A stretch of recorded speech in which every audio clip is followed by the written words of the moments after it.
ശിക്ഷകളേറ്റ ദേവാത്മജ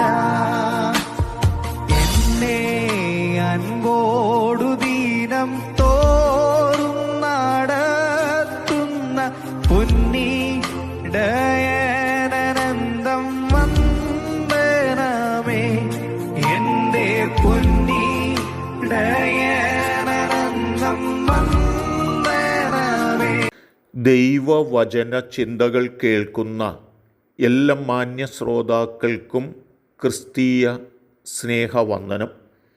യോബിൻ്റെ പുസ്തകം 42-ാം അധ്യായം 2-ാമത് വാക്യം ഇങ്ങനെ പറയുന്നുണ്ട്: നിന്റെ ഉദ്ദേശ്യമൊന്നും അസാധ്യമല്ലെന്നും ഞാൻ അറിയുന്നു.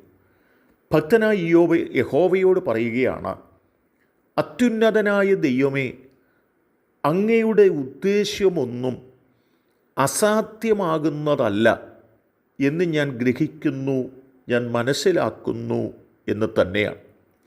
ദൈവത്തിൻ്റെ തിരുവചനം നാം ആധികാരികമായി പരിശോധിച്ച് നോക്കുമ്പോൾ ദൈവത്തിൻ്റെ പ്ലാനുകളും ദൈവത്തിൻ്റെ പദ്ധതികളും അതിൻ്റെ നിലയിൽ മുൻപോട്ട് കടന്നുപോയിക്കൊണ്ടിരിക്കുമ്പോൾ തന്നെ അതിനെ മാറ്റിമറിക്കുവാൻ അനവധി ആളുകൾ പരിശ്രമിച്ചിട്ടുണ്ടെങ്കിൽ പോലും അവരൊക്കെ പരാജയപ്പെടുകയും ദൈവത്തിൻ്റെ ലക്ഷ്യങ്ങൾ, ദൈവത്തിൻ്റെ പദ്ധതികൾ അതിൻ്റെ നിലകളിൽ സംഭവിക്കപ്പെടുകയും ചെയ്തിട്ടുണ്ട് എന്നുള്ളത് നമുക്ക് ഗ്രഹിപ്പാൻ കഴിയുന്നുണ്ട്. പുറപ്പാട് പുസ്തകം 2-ാം അധ്യായം നോക്കുമ്പോൾ ദൈവസന്നിധിയിൽ ആഴമായി നിലവിളിക്കുകയും ദൈവത്തോട് പ്രാർത്ഥിക്കുകയും ചെയ്യുന്ന ഇസ്രായേൽ ജനത്തെ രക്ഷിപ്പാനുള്ള ദൈവത്തിൻ്റെ കർമ്മ പദ്ധതിയാകുന്ന മോശെ എന്ന് പറയുന്ന മനുഷ്യൻ്റെ ജനനം സംബന്ധിച്ചുള്ള ചരിത്രമാണ്. മോശയുടെ ജനനത്തിങ്കൽ തന്നെ എന്തോ വൈരുദ്ധ്യം തോന്നിയ രാജാവ് ആ കാലഘട്ടത്തിൽ ജീവിക്കുന്ന സകല ആൺമക്കളെയും നിർമൂലം വരുത്തുവാൻ ആഗ്രഹിച്ച് സകലരെയും നദിയിൽ എറിഞ്ഞു കൊല്ലുകയും സൂതുകർമ്മിണികളുടെ സാന്നിധ്യത്തിൽ കൊന്നുകളയുവാൻ നോക്കുകയും ചെയ്തു. എങ്കിലും മോശെ എന്ന് പറയുന്ന വ്യക്തിയെക്കുറിച്ച് ദൈവത്തിൻ്റെ പ്രത്യേക ഉദ്ദേശ്യമുണ്ടായിരുന്നു. അവൻ ജനിച്ച് വളർന്ന് ആത്മനിറവുള്ളവനായി അടിമത്വത്തിൽ കിടക്കുന്ന ഇസ്രായേൽ ജനത്തെ അവിടെ നിന്ന് വീണ്ടെടുത്ത് വാഗ്ദത്ത ദേശത്തേക്ക്, പിതാക്കന്മാരുടെ ഭൂമിയിലേക്ക് കൊണ്ടുപോകുവാനുള്ള ആ ദൈവത്തിൻ്റെ ഉദ്ദേശ്യപ്രകാരമാണ് മോശെ എന്ന് പറയുന്ന മനുഷ്യൻ ജനിക്കുവാൻ ഇടയായി തീർന്നിട്ടുള്ളത്. എന്നാൽ മോശ ജീവിച്ചിരിക്കുമോ എന്ന് മാതാവ്, സഹോദരി, കുടുംബാംഗങ്ങൾ, സമൂഹം ഒക്കെ ചിന്തിച്ചിട്ടുണ്ട്.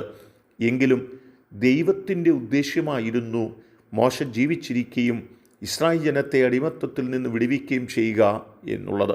രാജാവിൻ്റെ അധികാരത്തോടും ആ നിലവാരത്തോടും കൂടെ തന്നെ മോശയെ കൊന്നുകളയുവാൻ പദ്ധതിയിട്ടെങ്കിലും ദൈവത്തിൻ്റെ ഉദ്ദേശ്യങ്ങളുടെ പൂർത്തീകരണം എന്ന നിലയിൽ അത്ഭുതകരമായിട്ട് മോശ വളർന്നു വരുന്നതിനുള്ള സാഹചര്യങ്ങൾ ദൈവം ഒരുക്കി എന്ന് തന്നെയാണ് ആ തിരുവചന ഭാഗങ്ങൾ പഠിക്കുമ്പോൾ നമുക്ക് ഗ്രഹിപ്പാനും പഠിക്കുവാനും മനസ്സിലാകുന്നത്. നാം പുതിയ നിയമത്തിലേക്ക് കടന്നു വരുമ്പോഴും യോഹന്നാൻ്റെ സുവിശേഷം 3-ാം അധ്യായം 16-ാം വാക്യമൊക്കെ വായിക്കുമ്പോൾ ശ്രദ്ധേയമായ പദമാണ്: കർത്താവായ യേശു ക്രിസ്തു ലോകത്തിൻ്റെ രക്ഷകനായി, രക്ഷിതാവായി ലോകത്തിലേക്ക് കടന്നു വരികയും പാപത്തിൽ പിറന്ന മാനവജനതയെ പാപത്തിൽ നിന്ന് വീണ്ടെടുത്ത് പിതാവായ ദൈവത്തിന് മടക്കി നൽകുവാൻ, അല്ലെ നിത്യതയുടെ അവകാശിയാക്കി തീർക്കുവാൻ ആഗ്രഹിച്ച ദൈവത്തിൻ്റെ കർമ്മ പദ്ധതിയാണ് അവിടെയും കാണുവാൻ കഴിയുന്നത്. യേശുക്രിസ്തുവിൻ ജനനത്തിന് മുൻപ് തന്നെ ദൈവത്തിൻ്റെ കുഞ്ഞാടായി ജനിക്കാൻ പോകുന്ന ആ യേശുവിനെ കൊന്നൊടുക്കി കളയുവാനായിട്ട് ആളുകൾ അതിനുവേണ്ടിയുള്ള എല്ലാ പരിശ്രമങ്ങളും നടത്തുവാനിടയായി തീർന്നിട്ടുണ്ട്. എന്നാൽ തിരുവചനത്തിൽ വായിക്കുന്നത് യേശു കഷ്ടം സഹിച്ചു എങ്കിലും യേശുക്രിസ്തുവിനെക്കുറിച്ചുള്ള പിതാവായ ദൈവത്തിൻ്റെ ഉദ്ദേശ്യപ്രകാരം തൻ്റെ ജീവിതത്തിൽ താൻ വളർന്നു വരുവാനും തന്നെ ഭരമേൽപ്പിച്ച ഉത്തരവാദിത്വങ്ങൾ നിറപടിയായി ചെയ്തെടുത്ത് ആ മരണവിധി എഴുതപ്പെട്ടതുപോലെ തന്നെ ദൈവത്തിൻ്റെ പദ്ധതി പ്രകാരമാണ് ആ കാര്യങ്ങളെല്ലാം സംഭവിപ്പാനിടയായി തീർന്നിട്ടുള്ളത് എന്നും തിരുവചനത്തിലൂടെ ഗ്രഹിപ്പാനായിട്ട് കഴിയുകയാണ്. ഈ ദൈവത്തിൻ്റെ വചനങ്ങളെല്ലാം നമ്മെ സൂചിപ്പിക്കുന്നത് എന്താണെന്ന് ചോദിച്ചാൽ, നമ്മുടെ ഉദ്ദേശ്യങ്ങൾ പലതും അസാധ്യമായി പോകാറുണ്ട്, നമ്മുടെ ആഗ്രഹങ്ങൾ പലതും സാധിക്കാതെ പോകാറുണ്ട്. എന്നാൽ ദൈവത്തിൻ്റെ പദ്ധതികൾ, ദൈവത്തിൻ്റെ ഉദ്ദേശ്യങ്ങൾ, ദൈവത്തിൻ്റെ ആലോചനകൾ, ദൈവത്തിൻ്റെ നിയോഗങ്ങൾ അത് അസാധ്യമാകുകയില്ലെന്നും അങ്ങനെ തന്നെ അത് സംഭവിക്കപ്പെടുന്നു എന്നും തിരുവചനം നമ്മെ ഓർമ്മപ്പെടുത്തുമ്പോൾ നമ്മോടുള്ള ബന്ധത്തിൽ, നമ്മുടെ ജീവിതത്തോടുള്ള ബന്ധത്തിൽ ദൈവത്തിൻ്റെ ഉദ്ദേശ്യങ്ങളിൽ നമ്മളിൽ നിവർത്തിക്കപ്പെടേണ്ടതിന് നമുക്ക് ആഗ്രഹിക്കുന്നവരും പ്രാർത്ഥിക്കുന്നവരുമാകാം.